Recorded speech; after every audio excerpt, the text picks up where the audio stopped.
No me quiero extender yo mucho porque el día de hoy pues tenemos a un compañero que ya varios aquí conocen, que es Jaime Ortega, y el día de hoy pues justamente es una presentación, lo que vamos a hacer, una presentación de uno de los libros más recientes de Jaime. Digo uno porque pues anda en friega escribiendo, investigando. Este es uno de ellos que salió el año pasado, pero antes de presentar el libro me gustaría presentarles a Jaime para que no lo conozcan. Acá el compañero Jaime pues es investigador, académico, profesor en la Universidad Autónoma Metropolitana, Unidad Xochimilco. También es un prolífico autor de muchos textos, de muchos ensayos, de muchas colaboraciones que podríamos citar aquí, pero pues sería muy extenso. También es director, como saben, de Revista Memoria, que también se presentó en este espacio, que es parte del archivo CEMOS. Es el ala comunicativa, cultural, de difusión de este importante archivo, que es el Centro de Estudios del Movimiento Obrero y Socialista, importantísimo, fundado por el último dirigente del Partido Comunista Mexicano, Arnoldo Martínez Verdugo, en los 80s, en el 83. Y que desde entonces pues hace una importante labor de archivo, de guardar la memoria del movimiento obrero y socialista, de las izquierdas, y hasta hoy sigue, y pues Jaime es uno de sus grandes colaboradores, ¿no?, de este archivo que lo mantiene con vida. Y yo también quisiera decir, a Jaime no le gustan estas cosas, las presentaciones atiborradas, no lo vamos a hacer esta vez, pero a mí me gustaría decir algo, y es que Jaime es lo que Gramsci consideraría, vamos a invocar un poco a Gramsci, es lo que Gramsci consideraría un intelectual orgánico, ¿no? ¿A qué nos referimos con eso? Bueno, todos somos intelectuales, piensa Gramsci, pero ciertamente hay quienes se dedican más, quienes vuelcan su vida más a esta labor de investigación, de lectura, de elaboración teórica, ¿no? A lo mejor no todos podemos, no tenemos el tiempo, hay quienes se abocan a eso. Y Jaime, pues con mucha gratitud también, con mucha convicción, pues es un intelectual orgánico porque se dedica a esto, pero no se queda encerrado, digamos, en los cuatro muros de la academia, sino que está articulado a los movimientos populares, a los sectores populares, al proyecto nacional, ¿no? Últimamente yo no soy quien para contarles, pero ha estado muy activo también en el instituto, apoyando con formación para aspirantes, ¿no? Es importante decirlo. Y bueno, pues es un camarada de lucha, un intelectual que pues nos ayuda a iluminar un poco, ¿no?, de este complejo camino que es pues dar la lucha, entender las coyunturas, tener herramientas teóricas que a fin de cuentas se convierten en una manera de cambiar la realidad, porque para intervenir en la realidad necesitamos también estas herramientas. Y ahora sí, entrando un poquito en materia del libro que vamos a presentar, justamente creo que este libro eso es lo que hace. Este libro que vamos a presentar hoy se llama La raíz nacional popular, las izquierdas más allá de la transición. Justamente en esta labor de intelectualidad orgánica, me parece a mí que Jaime lo que intenta pues es justamente encontrar las raíces de lo que es el movimiento popular, ¿no?, los sectores populares movilizados. Para ello hace varias operaciones importantes, a mi parecer. Una de ellas tiene que ver con desmontar algunos mitos, por ejemplo, el mito un tanto clase mediero de que la lucha por la democracia viene a partir del 68. Jaime lo que hace en este libro es hablarnos de que no, de que en realidad viene de más atrás, de que hay muchas luchas durante el cardenismo, desde la Revolución Mexicana y posteriormente, partidarias, no partidarias, socialistas, populares, que lo que hacen es precisamente abrir este camino, esta brecha democrática, que por supuesto después en el 68 va a encontrar otra raíz, pero que no es exclusiva del 68, ¿no? Y esto es muy importante para nosotros, y ya con eso quiero ir cerrando para darle la palabra a Jaime. Esto es muy importante para nosotros porque, otra vez, pensando en esto de los intelectuales, los académicos, la organicidad, las luchas populares, pues hoy en día creo yo que hay muchos intelectuales, académicos que intentan pensar al obradorismo, que es lo que somos, ¿no?, el movimiento, pero les falla un poquito pensar estas raíces, esta historia de dónde venimos, ¿no? Entonces, este esfuerzo que hace Jaime un poquito nos sirve para el autoconocimiento también, que es algo muy importante. Entonces, pues realmente es una lectura obligada para dar adelante una práctica también obligada, que es la de transformar a nuestro país. Jaime tuvo la enorme generosidad también de traernos libros que va a repartir. Todos vamos a tener una edición del libro. Entonces, pues ahí va a quedar también la lectura después de la presentación. Y pues yo le agradezco mucho a Jaime estar aquí presente, y también una mención especial a Marlon, que nos acompaña acá, el coordinador del instituto en el Estado de México. Muchas gracias por estar acá, y a todos ustedes también, qué gusto estar con todas y todos ustedes. Le doy la palabra a Jaime. Muchas gracias. Muchas gracias, Sandra. Bueno, es un gusto estar de nuevo acá en el Jacalón, estar acá en Cuautitlán, volverles a ver, volvernos a encontrar. Es muy importante lo que dice Sandra, porque estamos en un momento en donde tenemos muchos aliados, ¿no? Nos sobran aliados, digamos, ¿no? Al Proyecto Popular le sobran aliados, de hecho, a algunos que no quisiéramos, pero que son aliados, y está bien. Pero no siempre tenemos exceso de aliados. A veces hay épocas de la vida política donde los aliados nos faltan, ¿no? Estamos solitos o nos sentimos solos. Y cuando uno tiene aliados en el espacio, es decir, al lado, es bueno tener aliados en el tiempo, ¿no? Y a veces los aliados en el tiempo nos ayudan a iluminar, no nos dicen qué hacer con exactitud, porque no pueden, pero nos ayudan a comprender cómo hemos llegado a determinadas situaciones. Les pongo un ejemplo. Cuando triunfa la Revolución Rusa, hace casi más de un siglo, en 1917, lo que hace el primer acto del dirigente de esa revolución, que está aislada del mundo, es hacer una estatua a una figura que había liberado a los esclavos en la antigua Roma. No tiene aliados en el espacio, pero tiene aliados en el tiempo, ¿no? Y un poco la idea de este libro, es un libro breve, tiene 112 páginas. A mí cuando escribo me gusta escribir no excesivamente, porque no escribo para legitimar públicos académicos, aunque puede ser y es importante, sino para que espero que alguien se interese. Y la verdad es que las condiciones de la vida no nos dan para leer libros de 500 páginas, ¿no? La realidad. Y es un libro breve, es un libro que trata de hacer una gran síntesis de algo que yo creo y estoy convencido que no hemos contado lo suficiente. ¿Qué es lo que no hemos contado lo suficiente? No hemos contado la raíz, le llamo raíz por una metáfora natural, evidentemente, ¿no? Acuérdense, una raíz puede ir hasta lo más profundo de la sociedad. La raíz popular, plebeya, le llamo, de la democracia que vivimos. Si estamos en un momento democrático, muy democrático, con muchas salvedades, con muchos problemas, con inconvenientes, con situaciones que no podemos controlar, pues ahí está Estados Unidos, ¿no? Como bien lo ponen acá en el cartel de al lado. Lo cierto es que es gracias a eso que podemos el día de hoy vivir una cuarta transformación. Al final del libro, ahora que se los demos, van a ver, hay un par de imágenes, se las presento acá.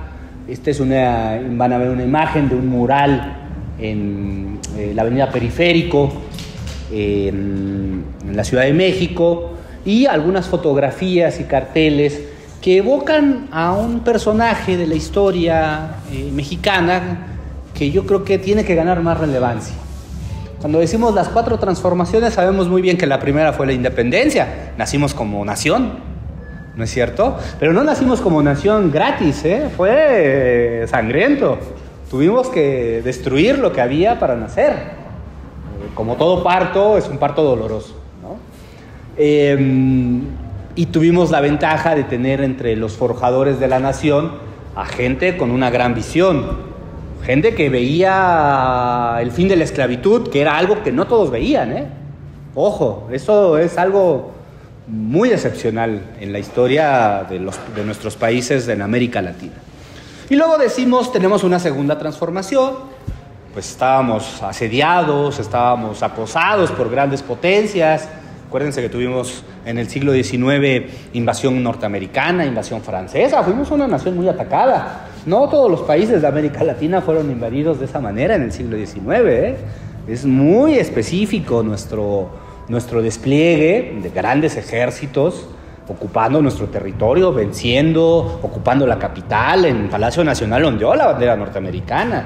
No se nos puede olvidar eso, ¿no? Entonces valoramos el sentido de la segunda transformación. Y luego llegamos a la tercera transformación y decimos, hubo una revolución, ¿no? Y lo que el libro trata de hacer es detenerse a ver las consecuencias de esa tercera transformación, ¿sí? No en el sentido tradicional, que es esencialmente ver la participación de grandes ejércitos campesinos. Este país,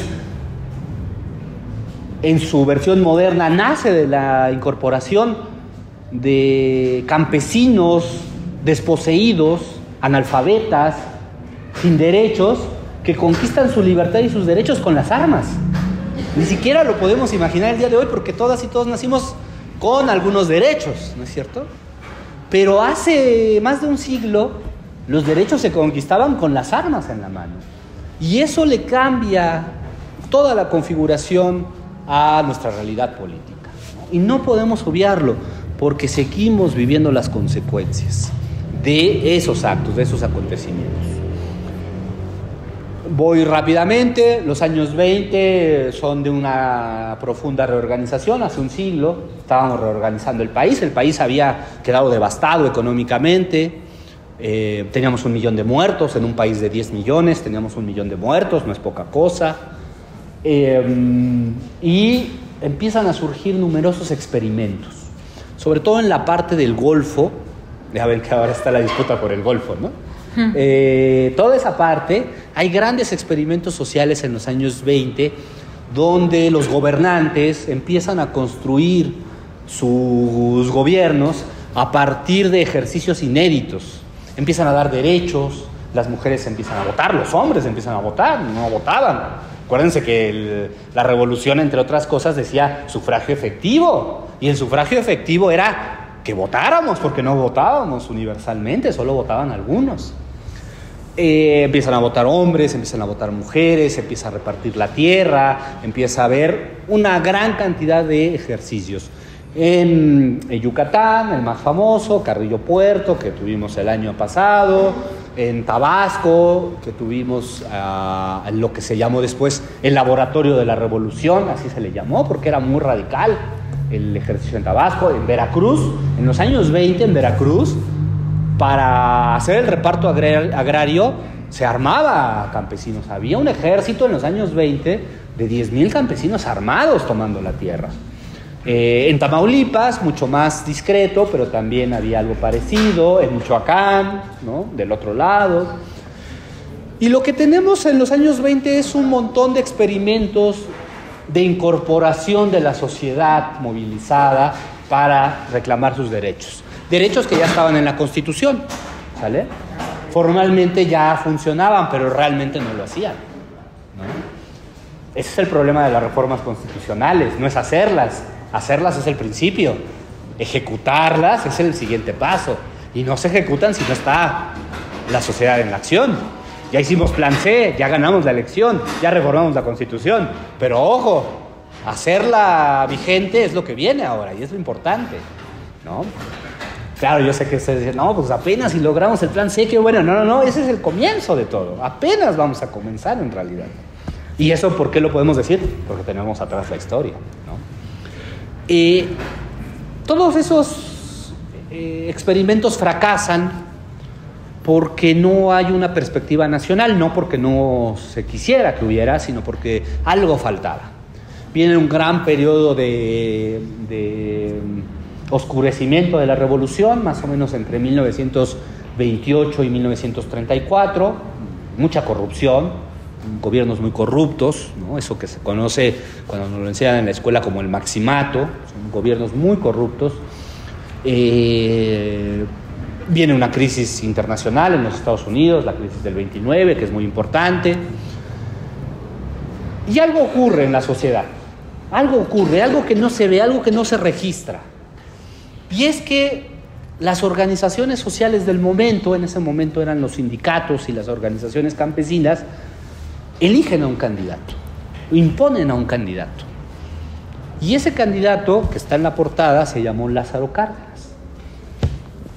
Lázaro Cárdenas Era un militar, había sido parte del ejército constitucionalista, había peleado en la guerra civil, en lo que llamamos la revolución, y se vuelve el candidato del entonces Partido Nacional Revolucionario. Y ese hecho le cambia el rumbo al país. Y de hecho no solo le cambia la fisonomía a la nación, va a hacer una gran transformación. Cuando hablamos de la transformación, en estricto sentido, fue la que ocurrió entre 1934 y 1940. Esa fue la transformación. Solemos decir 1910. Pero en términos estrictos, el cambio del escenario, el cambio de las relaciones, el cambio del gobierno, el cambio del proyecto está en 1934.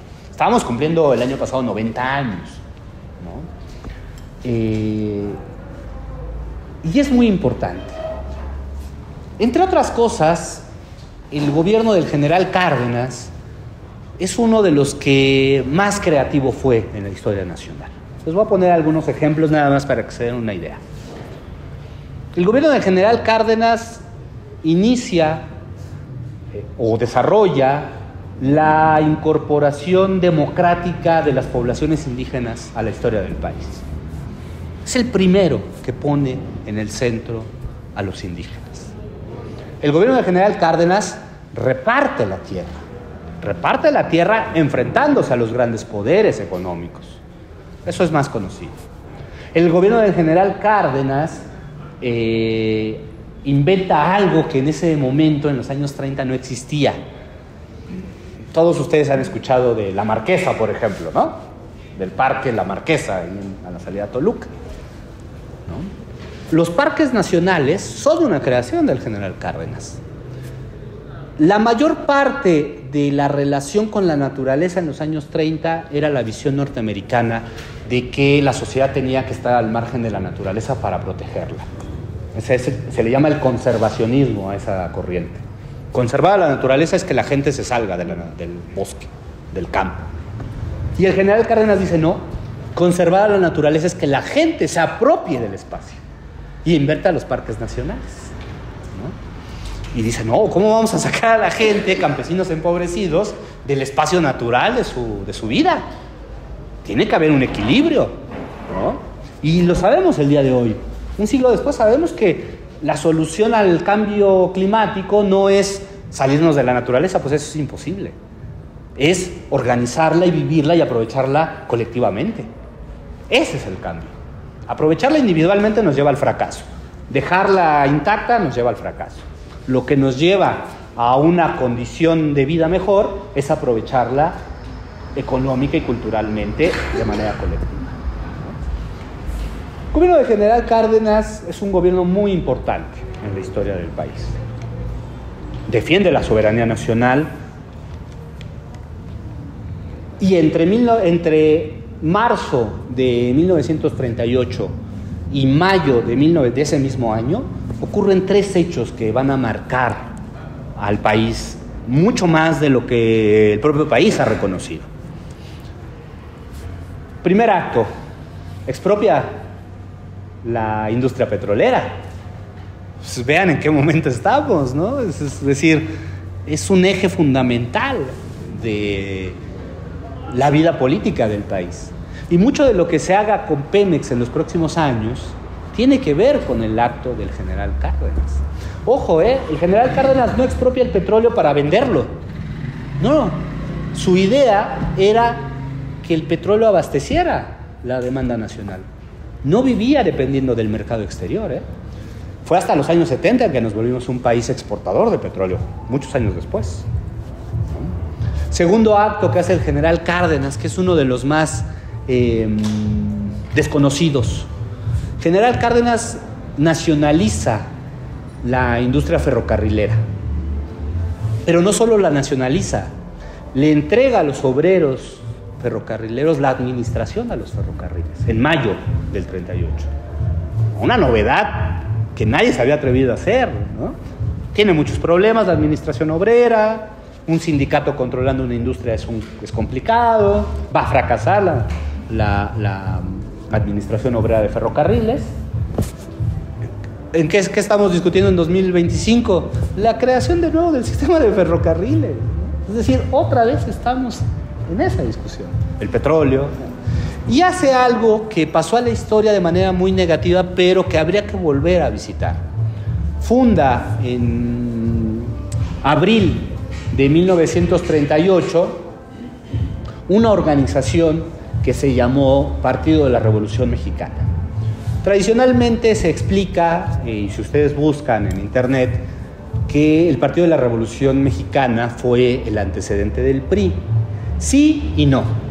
Efectivamente está antes del PRI, pero tiene un carácter absolutamente distinto al PRI.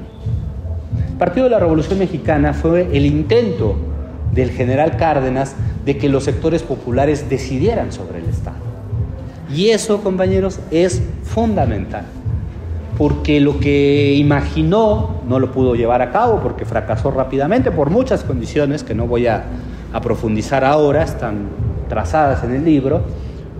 Crisis económica, viene la guerra, México entra en una gran crisis después de la industria petrolera, nos están boicoteando los gringos, así como ahora, ¿no?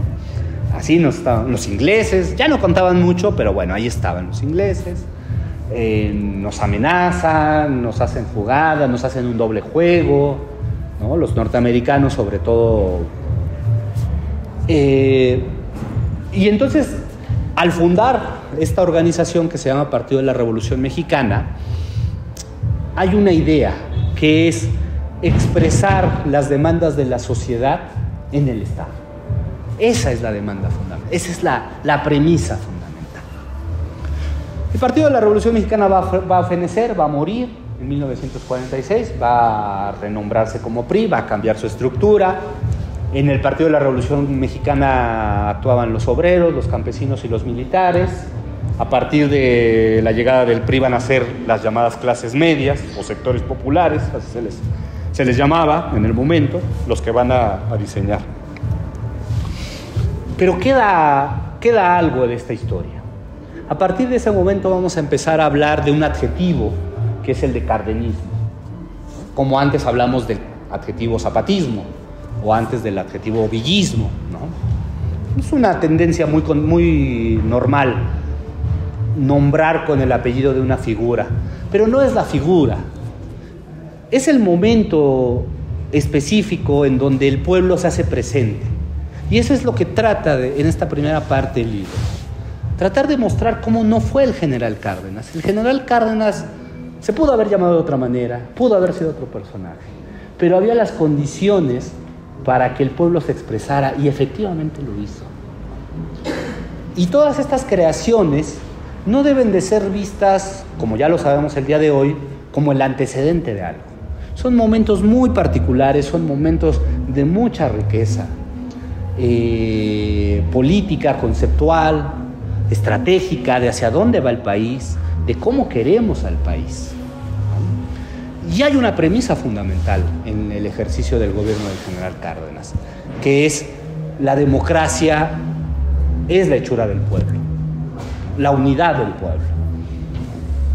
Si olvidamos eso, no estamos entendiendo el gobierno del general Cárdenas. No fue Cárdenas, fue el pueblo expresándose a través de esa figura. Tuvimos un liderazgo que funcionó, pudo haber no funcionado, pero funcionó.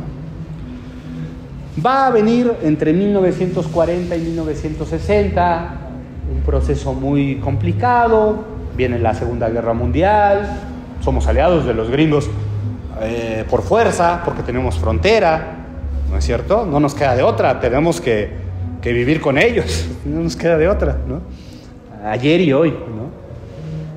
Y los gringos dicen, oye, México, ¿y si pongo unos militares míos ahí en tu costa, ¿no? En Baja California? Acuérdense, Baja California no estaba poblada en ese momento, ¿no? Hoy sigue siendo un territorio poco poblado.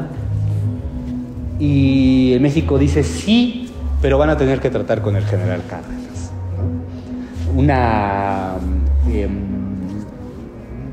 compañera, una conocida, amiga, escribió hace poco una columna en el periódico La Jornada, donde trae a colación este periodo entre 1940 y 45. Los gringos quisieron instalarse en México por la guerra y no lo hicieron porque estaba el general Cárdenas. Ustedes pueden ver el día de hoy la cantidad de bases militares que hay en América Latina, de los norteamericanos, y en México no. Y en México no. ¿Por qué? Entre otras cosas por esta generación de militares, ¿no es cierto? Por esta generación de militares. El general Cárdenas, el general Heriberto Jara, Francisco J. Mújica, antes Felipe Ángeles, una generación de militares revolucionarios que pusieron la nación, incluso a Venustiano Carranza, con todos sus defectos, era un militar nacionalista. Bueno, entre 40 y 60 se oscurece toda esta energía, revive a principios de los años 60, lo van a encontrar en el capítulo tercero del libro, una experiencia efímera que se llamó Movimiento de Liberación Nacional, responde a las condiciones del continente, de radicalización que se dan en un país vecino muy querido, un país con el que siempre tenemos relación, que es Cuba. México y Cuba están eternamente relacionados, aunque tengamos un poquito de mar en medio, México y Cuba siempre van caminando juntos y siempre van a tener que caminar juntos. Vuelve el general Cárdenas a hacerse presente en esta época, ya aparece ahí, entre otros, algunos nombres de gente que después va a ser importante. El propio Cuauhtémoc Cárdenas ya está participando ahí, Alberto Castillo, que va a ser un dirigente popular importante, político importante después. Pero eso fracasa. Va a fracasar rápidamente el Movimiento de Liberación Nacional, lo van a poder leer ustedes, porque no se atreven a dar el paso necesario en los años 60. Y en los años 60 el gran problema ya no es el reparto de tierras, ya no es la organización de sindicatos. El gran problema en los años 60 es la democracia. Es la democracia. En los años 70, ese es el cuarto capítulo del libro, van a encontrar dos experiencias políticas herederas del general Cárdenas y de su legado. Uno es la llamada tendencia democrática del sindicalismo electricista. Tienen un gran dirigente, es un dirigente obrero, electricista, muy claro, muy lúcido, que se llamó Rafael Galván. Rafael Galván dirigió una gran revuelta obrera sindical en contra del charrismo. Hay que leer de nuevo a Rafael Galván, porque entre otras cosas este dirigente obrero puso un tema que es muy importante para nosotros del día de hoy, que es cuál es la función de las empresas nacionales. Si tú le dejas la empresa nacional a una burocracia, esa burocracia va a terminar beneficiándose de la empresa nacional. Tú tienes que tener una empresa nacional que responda a los intereses populares. Y eso es muy difícil. Y lo ponen en el centro en los años 70, con la gran industria de ese momento, que es la industria de la electricidad. Habíamos nacionalizado en México la electricidad en el año 62, ¿no? El presidente López Mateos la nacionalizó. Bueno, vamos a tener mucha debilidad política en ese momento. Todos estos grupos son grupos muy aislados, con mucha claridad teórica, pero con poco arraigo en la sociedad. ¿Sí? Es muy bonito ver esta historia, pero hay que reconocerla, es una historia minoritaria. Todos estos esfuerzos eran esfuerzos muy minoritarios. No tenían centro en la sociedad. ¿Cuándo va a venir la revitalización de esta perspectiva? Por azares del destino va a venir, fíjense, les dije 1938, ¿no? El momento nacionalización petrolera, entrega de ferrocarriles a la administración obrera, fundación del partido, de la Revolución Mexicana. Va a venir en el año 88, 50 años después. Hagan de cuenta que el relojito de México está siempre al día. 50 años después vamos a tener la emergencia de esta corriente. Ustedes saben, el año 88 es muy importante, nadie lo tenía planeado, nadie lo venía a venir, todo el mundo está muy sorprendido de lo que está pasando en el 88.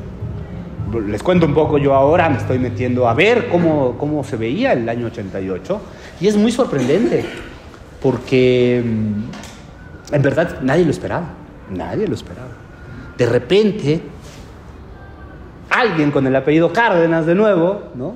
Paradojas de la historia, así es la historia, nadie lo planea, se presenta como una alternativa dentro del propio sistema y genera una ruptura dentro del propio sistema. No era la primera, había habido muchas antes, pero sí fue la más importante. Y el día de hoy, la cuarta transformación no se entiende sin el 88. La ruptura del pacto político, la ruptura de la élite política y la emergencia de la posibilidad de una participación de la sociedad de manera democrática es impensable en el año 1988. Y lo tenemos muy descuidado, no lo hemos estudiado. Los académicos ni lo ven, ¿no? Yo el otro día me metí a la biblioteca a ver qué había, una, dos cosas. Fui a las librerías de libros usados ahí en el centro, borrado el año 88. Y es muy importante el año 88. ¿Por qué? Porque toda la historia previa, la de Cárdenas, la de los años 40, 50, 60, 70, toda esa historia estaba marcada por un Estado que ejercía su capacidad de soberanía frente al mundo. No nos gusta cómo la ejercía, pero la ejercía. Era soberano. México era un país soberano. Era un país autoritario, pero soberano, ¿no? Algo que hay que pensar. Pero a partir de los años 80 éramos autoritarios y no éramos soberanos. Todo estaba mal, ¿no? Y el año 88 se presenta como la primera gran ocasión en que la sociedad mayoritariamente dice soberanía frente al exterior, soberanía nacional, pero también democracia, soberanía popular. Y eso es lo que marca el conjunto de lo que hoy es la cuarta transformación. ¿Qué es la cuarta transformación? La unidad entre el ejercicio de la soberanía frente al exterior, frente al comercio, frente al mercado, frente a los Estados Unidos, ¿sí? Soberanía, pero con una condición. ¿Qué condición es esa? Que haya soberanía popular adentro, que haya democracia adentro. Por eso se habla de la democracia verdadera, ¿no? Del cambio verdadero. 88 no tenía manera de triunfar la candidatura del ingeniero Cuauhtémoc Cárdenas en ese año. Es muy impresionante leer las crónicas de ese año. Algunos se acordarán, porque ya lo vivieron, algunos saben que pasó solamente como un dato, pero era muy impresionante las visitas de Cuauhtémoc Cárdenas. El primer lugar donde Cárdenas va a plantarse como una verdadera opción, el hijo, el ingeniero, es en la región de La Laguna, ¿no? La Laguna es una zona en el norte del país, entre Durango y Coahuila, es una zona productora muy rica, de ahí de donde es la leche Lala, ¿no? Por eso se llama Lala, La Laguna, ¿no? Es una zona muy productiva. Un día se presenta el entonces candidato del PRI, Carlos Salinas, y los campesinos lo abuchean, lo sacan a palos, lo sacan corriendo. Eso era impensable en este país, que al próximo presidente una serie de campesinos desarrapados lo sacaran corriendo. Y al otro día se presenta el ingeniero Cárdenas y todos los relatos, de manera unánime, dicen lo mismo. La gente pasaba horas esperando en la carretera la comitiva del general. ¿Por qué La Laguna? Porque había sido el lugar donde el general Cárdenas había entregado 50 años antes la tierra, ¿no? Carlos Monsiváis, este gran escritor, y Paco Ignacio Taibo retratan esta imagen. Y Taibo es el que dice en un momento: ya se sumó el general Cárdenas a la campaña de su hijo, ¿no?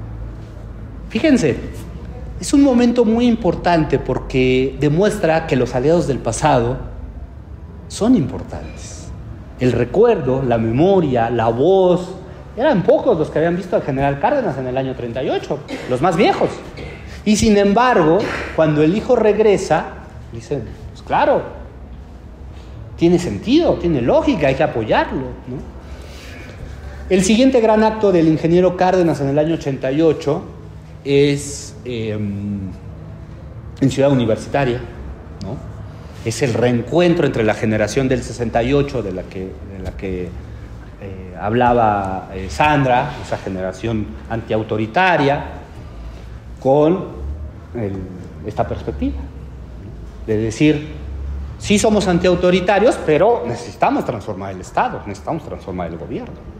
Y el acto de Ciudad Universitaria en abril del 88 es un acto espectacular. Le cambia la cara a toda la campaña, ¿no? Entre otras cosas, el otro candidato de la izquierda, que era Eberto Castillo, que tenía muy poca probabilidad de triunfar, dice, no, pues sumémonos a la candidatura de Cuauhtémoc Cárdenas, ¿no?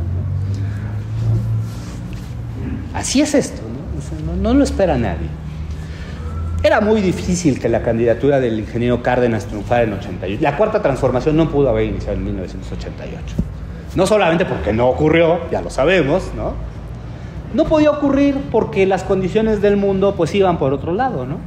Las condiciones del mundo llevaban al neoliberalismo, llevaban a la integración al mercado, llevaban a la apertura de fronteras, llevaban a un cambio que no afectó solo a México, afectó a todo el mundo, afectó a todos los países del mundo, ¿no? Era muy difícil. Pero quedó un sedimento muy importante, ¿no? Y ese sedimento, paradojas de la historia, 30 años después se llamó Movimiento de Regeneración Nacional. Les digo que hay un relojito, hay algo con el 8, ¿no? Hay algo con los 38, 48, 58, 68, algo sucede. A ver qué nos pasa en el 2028. A ver qué nos pasa. Hay algo. Este país estamos acostumbrados a contarlo en sexenios, pero en realidad las décadas entre 28 y 38 encontramos cambios sustanciales. Este país se mueve así. Es muy interesante. A veces, no siempre, pero la mayor parte de las veces. ¿Qué es el programa de la Cuarta Transformación? Pues es el programa del general Cárdenas. ¿Qué es el programa de la Cuarta Transformación?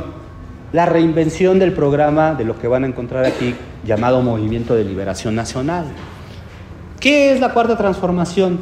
Llevar a sus límites reales la insurgencia del 88, la insurgencia cívica, como se le llamó, insurgencia electoral del año 88.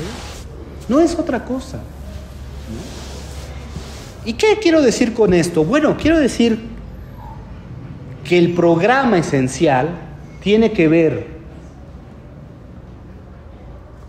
con una democratización de las relaciones que hay entre el Estado como idea, como fuerza, como capacidad institucional, con la sociedad. La Cuarta Transformación es esencialmente una modificación de las relaciones del Estado con la sociedad, hacia adentro, en una clave democrática, ¿sí? En una clave democrática. ¿Y qué es hacia afuera la Cuarta Transformación? Una manera de plantear el horizonte de la soberanía nacional. Ningún país es enteramente soberano, ninguno, ni los Estados Unidos, ni China, nadie es enteramente soberano. Hay rasgos que no podemos controlar. Bueno, toda la información que fluye acá es muy difícil de controlar, ¿no es cierto? Pero sí hay una idea fundamental, y es que sea la sociedad la que decida las mejores condiciones para su reproducción en lo político y en lo económico, ¿sí? Eso es la sociedad. Después va teniendo muchos escalones. Sabemos que las cosas arriba se ven de una manera y las cosas cara a cara se ven de otra manera. Eso lo sabemos, ¿no? Lo vivimos. Pero esencialmente, la Cuarta Transformación trata de transformar esos vínculos, ¿sí? Y la tarea en concreto de la militancia en ese transcurso, en esa modificación, es crear mejores condiciones para que esa relación se dé, ¿sí? Salud.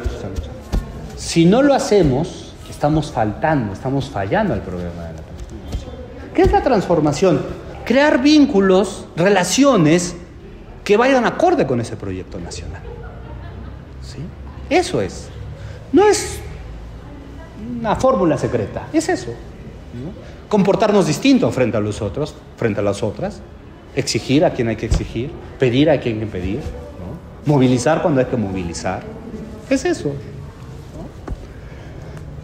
Y eso que parece tan sencillo, nos costó mucho trabajo conquistarlo, ¿no? Nos costó... Fíjense, yo empecé la historia en el 38, ¿no? Pero pude haberle poseado en el 48. ¿Qué pasó en el 48? Me preguntaban por qué insisto. En el 48 el gobierno mexicano deja de ser un gobierno que habla de la revolución para hablar de la modernización. Y entonces viene el primer neoliberal de la historia, que se llamó Miguel Alemán Valdés, un presidente, que era un presidente muy autoritario y un presidente capitalista, procapitalista, que se enriqueció, el primer gran corrupto. Había muchos corruptos, pero ese fue el primer gran corrupto, ¿no? 1958, ¿qué pasó? Una gran revuelta del movimiento ferrocarrilero, de los maestros, de los médicos, ¿no? Y 1968, pues la gran revuelta de los estudiantes, ¿no? Que fue hubo muchas revueltas de los estudiantes. Un poco, toda esa historia la cuento aquí. El libro tiene como subtítulo Las izquierdas más allá de la transición. Y quiero explicar, antes de terminar, ya estoy en los 40, entonces explico esa idea. Se le llama la transición a la manera en que hemos contado la democracia en México en los últimos 30, 40 años. Hay una manera de contar esa historia que dice lo siguiente. Las clases medias, los estudiantes sobre todo, y después otros sectores, se rebelaron en contra de un gobierno autoritario en el año 68. Eso es lo que dice. Y las clases medias presionaron para que hubiera cambios institucionales, reformas, sobre todo reformas electorales, ¿no? Y esas reformas fueron avanzando muy lentamente hasta que llegó el Instituto Nacional Electoral en los años 90, 91, 93. Y entonces la democracia es la cosa que sucede cuando unas élites se ponen de acuerdo entre ellas para permitir que todos nosotros podamos votar libremente, ¿no? Y la democracia es esencialmente la creación de instituciones como el INE, ¿no? Y entonces uno dice, ¿y la sociedad? ¿Y el pueblo? ¿Y las luchas? Pues estaban por allá. Sí sirvieron. Pero allá lejos, allá. No. Esas instituciones, esas clases medias que se beneficiaron, y se beneficiaron muchísimo, no hubieran podido hacerlo si no hubiera estado esta capacidad movilizadora del pueblo. Yo sé que les estoy diciendo una obviedad, pero es que hay que reconstruirla, porque si no, no la creemos. Nos creemos que la democracia es tener credencial de elector. Sí, ese es un momento, es una parte, pero no es lo esencial. No es lo esencial. Todo esto está expresado en el libro tratando de desafiar esa interpretación, que es una interpretación muy aceitada, ¿no? La pueden encontrar en muchos libros, en muchos artículos, la hemos asumido incluso como propia. Por ejemplo, les voy a dar un ejemplo para ilustrar esto. Uno de los grandes mitos, en sentido negativo, porque hay mitos positivos, ¿no? Siempre hay mitos que movilizan, pero hay otros que no, es que la izquierda, que eso en lo que nos reconocemos como identidad política, no era democrática, y que fue hasta 1988 que se volvió democrática. Mentira. Podemos demostrar que desde los años 40, desde los años 30, las izquierdas iban a las elecciones. Ojo, no siempre tuvimos las urnas abiertas, no siempre tuvimos derechos como izquierdas, pero asistimos regularmente, porque entendíamos, las izquierdas en el pasado entendían perfectamente la importancia de las elecciones. No solo eso, hay cosas que el día de hoy hemos perdido, que las izquierdas habían logrado construir en los años más difíciles del autoritarismo. Les voy a poner otro ejemplo. La izquierda mexicana, entre los años 40 y los años 80, siempre fue muy crítica del presidencialismo. Hay que decirlo. fue crítica porque ubicaban al presidencialismo como una institución estatal autoritaria.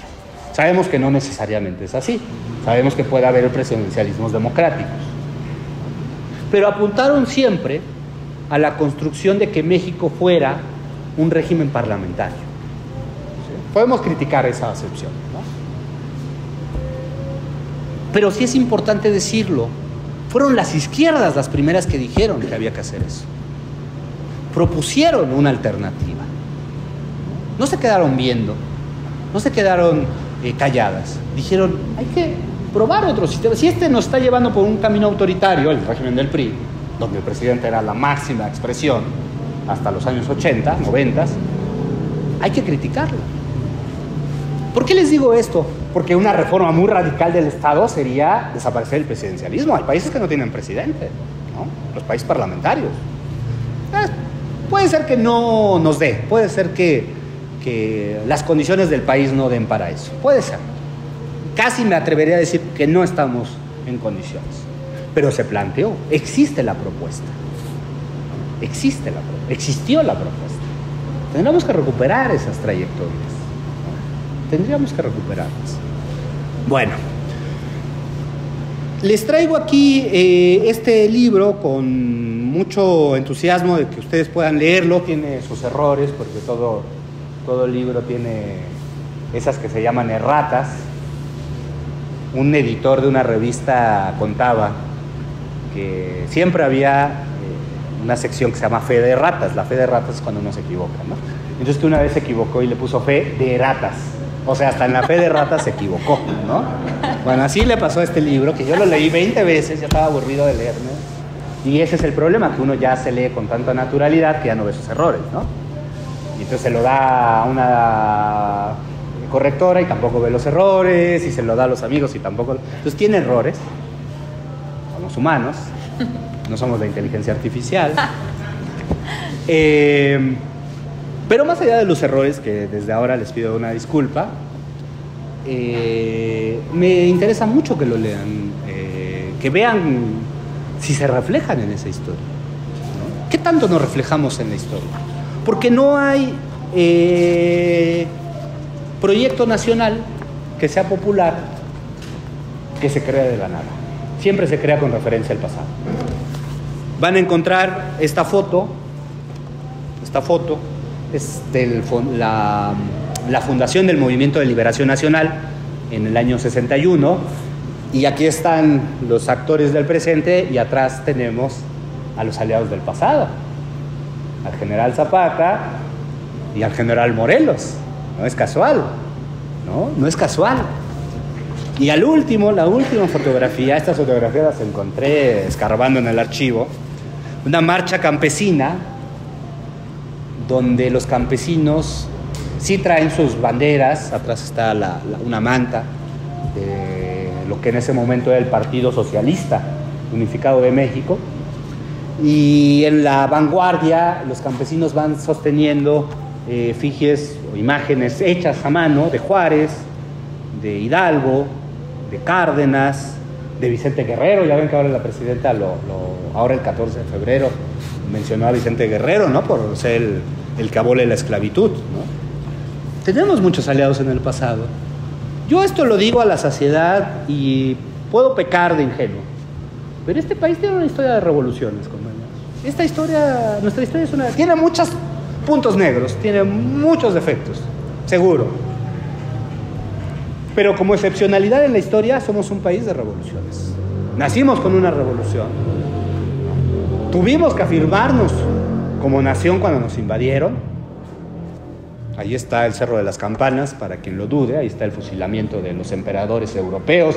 Yo quiero saber qué país fusiló emperadores europeos en América Latina o en Estados Unidos. Ninguno, compañeros, solo este, ¿no? Ahí tenemos una revolución popular campesina, ¿no? Muy compleja, ¿no? La Revolución Mexicana es muy difícil, es muy intrincada, hay que verla paso por paso, pero hay una revolución ahí.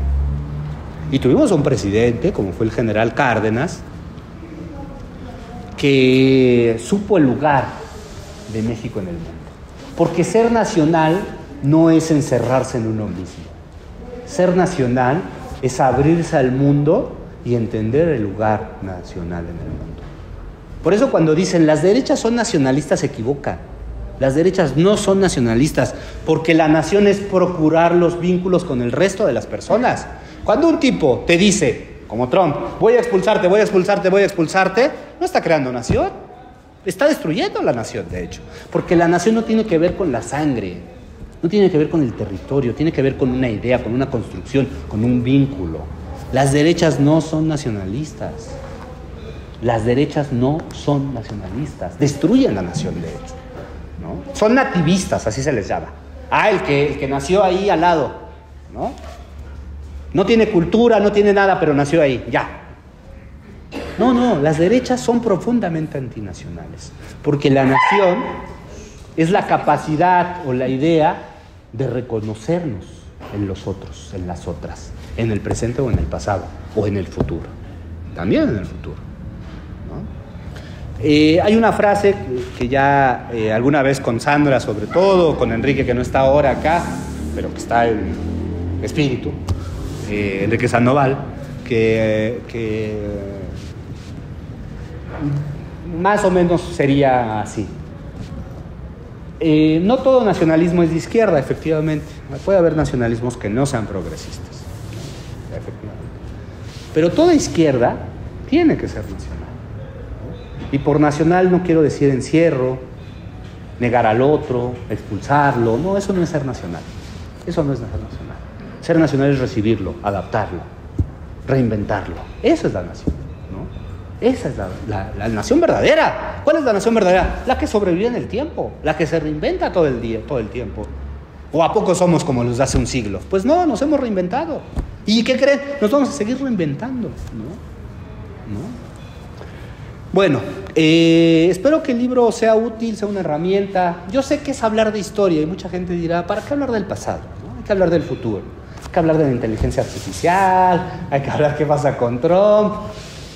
Pero necesitamos brújulas, siempre necesitamos brújulas, ¿no? Y la historia es una brújula, esta u otras, no necesariamente esta, otras pueden ser brújulas. Las brújulas son importantes, ¿no? Las brújulas son muy, muy importantes. Entonces, espero que sea una herramienta, espero que les sirva. No quiero sonar que me lo estoy sacando de la manga, pero es para este público para el que se escribe este libro. Es para este público. No van a encontrar erudición, detalle al último, no van a encontrar 20 libros citados para una referencia, van a encontrar lo mínimo, lo básico, lo que yo creo que es lo básico, ¿no? Y es por una razón.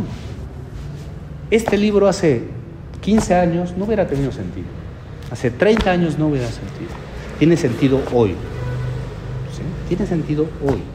Y va a tener, ¿y qué creen? Va a tener sentido este y otros que se van a hacer, mucha gente va a hacer, porque el mundo está cambiando. El mundo está cambiando enfrente de nosotros. Pues no lo percibimos, porque está cambiando enfrente de nosotros, pero está cambiando. Y la novedad, que no es una novedad, sino una reinvención, la novedad es que las naciones van a volver a ser muy importantes. Van a ser fundamentales. Van a ser fundamentales. Las naciones van a volverse ejes de la vida social. Y en nosotros está, si la nación es esta imagen monstruosa que planean los Trumps, ¿no? Expulsar gente, destruir vínculos, envenenar relaciones, perseguir gente. O la nación es como la que creó el general Cárdenas, una nación abierta, una nación que reconoce derechos, una nación que reconoce a los otros, el sufrimiento, la solidaridad, ¿no? De las otras y nosotros. Está en nosotros qué nación se va a construir, ¿eh? Pero las naciones van a volver. Y tenemos que estar claros de cuál ha sido el trayecto de la nuestra. ¿Qué es lo que queremos repetir? ¿Queremos repetir el gesto solidario del general Cárdenas? Sí. ¿Queremos repetir el modelo autoritario del PRI? No. ¿Y cómo lo podemos saber?